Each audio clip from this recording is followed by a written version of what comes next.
Hi all, welcome back to my YouTube channel.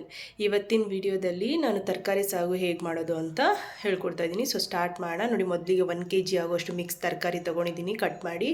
ಹಾಗೆ ಮಸಾಲೆಗೆ ನಾನಿಲ್ಲಿ ಒಂದು ಅರ್ಧ ಕಪ್ ಆಗೋಷ್ಟು ತೆಂಗಿನಕಾಯಿ, ಹಾಗೆ ಸ್ವಲ್ಪ ಕಡಲೆಪಪ್ಪು, ಶುಂಠಿ, ಬೆಳ್ಳುಳ್ಳಿ, ಚಕ್ಕೆ, ಲವಂಗ, ಸ್ವಲ್ಪ ಮೆಣಸು, ಗಸಗಸೆ, ಸೋಂಪು, ಖಾರಕ್ಕೆ ಹಸಿಮೆಣ್ಸಿನ್ಕಾಯಿ ಒಂದು 8 ತೊಗೊಂಡಿದ್ದೀನಿ. ಬೇಡ ಅಂದರೆ ನೀವು ಖಾರದ ಪುಡಿ ಹಾಕ್ಕೊಳ್ಬೋದು. ಹಾಗೆ 1 ಹಿಡಿ ಆಗುವಷ್ಟು ಪುದೀನ ಮತ್ತು ಕೊತ್ತಂಬರಿ.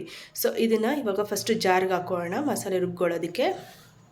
ಮೊದಲು ಇದು ಡ್ರೈದು ಏನೇನಿದೆ ಇದು ಮಸಾಲೆ ಫಸ್ಟ್ ಇದನ್ನೆಲ್ಲ ಹಾಕ್ಕೊಂಡು ತರಿಯಾಗಿ ರುಬ್ಕೊಳ್ಬೇಕು ಫಸ್ಟು. ಏಕೆಂದರೆ ಸ್ಮೂತ್ಗೆ ನುಣ್ಣಗಾಗಲ್ವಲ್ಲ, ಸೊ ಅದಕ್ಕೆ ಫಸ್ಟು ತರಿಯಾಗಿ ರುಬ್ಕೊಳ್ಳೋಣ ಮಸಾಲೆನ.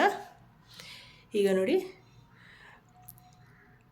ಈಗ ತರಿಯಾಗಿ ರುಬ್ಕೊಂಡಿದ್ದಾಗಿದೆ. ಇವಾಗ ನಾನು ಇದಕ್ಕೆ 1 ಹಿಡಿ ಆಗುವಷ್ಟು ಪುದೀನ ಮತ್ತು ಕೊತ್ತಂಬರಿ ವಾಶ್ ಮಾಡಿ ಇಟ್ಕೊಂಡಿದ್ನಲ್ಲ ಅದನ್ನು ಕೂಡ ಹಾಕ್ಕೊಂಡು ರುಬ್ಲಿಕ್ಕೆ ನೀರು ಎಷ್ಟು ಬೇಕಾಗುತ್ತೆ ಅಷ್ಟು ಹಾಕ್ಕೊಂಡು ಮಸಾಲೆ ರೆಡಿ ಮಾಡ್ಕೊಳ್ಬೇಕು ಸ್ಮೂತಾಗಿ ರುಬ್ಕೊಂಡು. ಈಗ ನಾನು ಒಗ್ಗರಣೆಗೆ ಒಂದು ಕುಕ್ಕರ್ ಇಟ್ಕೊಳ್ತಾ ಇದ್ದೀನಿ. ಇದಕ್ಕೆ ನಾನೊಂದು 2 ರಿಂದ 3 ಸ್ಪೂನ್ ಆಗುವಷ್ಟು ಎಣ್ಣೆ ಕಾದ್ಮೇಲೆ ಈರುಳ್ಳಿ ಮತ್ತು ಕರ್ಬೇವಿನ ಸೊಪ್ಪು ಹಾಕ್ಕೊಳ್ಬೇಕು. ಈರುಳ್ಳಿ ನಾನಿಲ್ಲೊಂದು 2 ತೊಗೊಂಡಿದ್ದೀನಿ ಸಣ್ಣದಾಗಿ ಹಚ್ಚಿ. ಈಗ ನೋಡಿ, ಈರುಳ್ಳಿ ಚೆನ್ನಾಗಿ ಫ್ರೈ ಆದಮೇಲೆ ಒಂದು 2 ಟೊಮೊಟೊನ ಸಣ್ಣದಾಗಿ ಕಟ್ ಮಾಡಿ ಕೂಡ ಅದನ್ನು ಹಾಕ್ಕೊಳ್ತಾ ಇದ್ದೀನಿ. ಸೊ ಟೊಮೊಟೊ ಬೇಯಲಿಕ್ಕೆ ರುಚಿಗೆ ಉಪ್ಪು ನೋಡ್ಕೊಂಡು ಹಾಕ್ಕೊಳ್ಳಿ, ನಿಮ್ಗೆ ಎಷ್ಟು ಬೇಕಾಗುತ್ತೋ ಅಷ್ಟು. ಹಾಗೆ ಟೊಮೊಟೊ ಸಾಫ್ಟಾಗಿ ಬೇಯಬೇಕು. ಈಗ ನಾನು ಏನು ಮಸಾಲೆ ರುಬ್ಕೊಂಡಿದ್ನಲ್ಲ, ಸೊ ಅದನ್ನು ಕೂಡ ಹಾಕ್ಕೊಳ್ತಾ ಇದ್ದೀನಿ. ಮಸಾಲೆ ಚೆನ್ನಾಗಿ ಫ್ರೈ ಆಗಬೇಕು. ಈಗ ಇದಕ್ಕೆ ನಾನು 1.5 ಸ್ಪೂನ್ ಆಗುವಷ್ಟು ಧನಿಯಾ ಪುಡಿ ಹಾಕ್ಕೊಳ್ತಾ ಇದ್ದೀನಿ. ಈಗ ಧನಿಯಾ ಪುಡಿ ಹಾಕ್ಕೊಂಡ್ಮೇಲೆ ನಾನು ಇದಕ್ಕೆ ಸ್ವಲ್ಪ ಬೆಲ್ಲ ಹಾಕ್ಕೊಳ್ತಾ ಇದ್ದೀನಿ, ರುಚಿಗೋಸ್ಕರ ಅಷ್ಟೇ, ಬೇಡ ಅಂದರೆ ಸ್ಕಿಪ್ ಮಾಡ್ಕೊಳ್ಳಿ.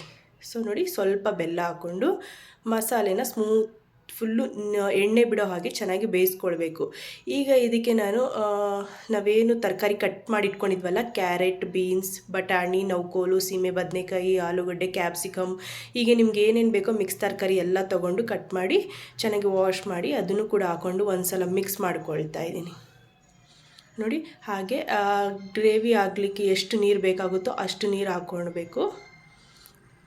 ನೀವು ಎಷ್ಟು ತಿಕ್ಕಾಗಿ ಬೇಕಾದರೂ ಮಾಡ್ಕೊಳ್ಬೋದು ಅಥವಾ ತೆಳುಗೆ ಬೇಕಾದರೂ ಮಾಡ್ಕೊಳ್ಬೋದು. ಈಗೆಲ್ಲ ಉಪ್ಪು ಖಾರ ಸರಿ ಇದೆಯಾ ನೋಡಿದ್ಮೇಲೆ ಒಂದು ಲಿಡ್ ಕ್ಲೋಸ್ ಮಾಡಿ 1 ವಿಷಲ್ ಕೂಗಿಸ್ಕೊಂಡ್ರೆ ಬಿಸಿಯಾಗಿ ರುಚಿಯಾಗಿರುವಂತಹ ವೆಜಿಟೇಬಲ್ ಸಾಗು ಅಂದರೆ ತರಕಾರಿ ಸಾಗು ರೆಡಿ ಆಗುತ್ತೆ.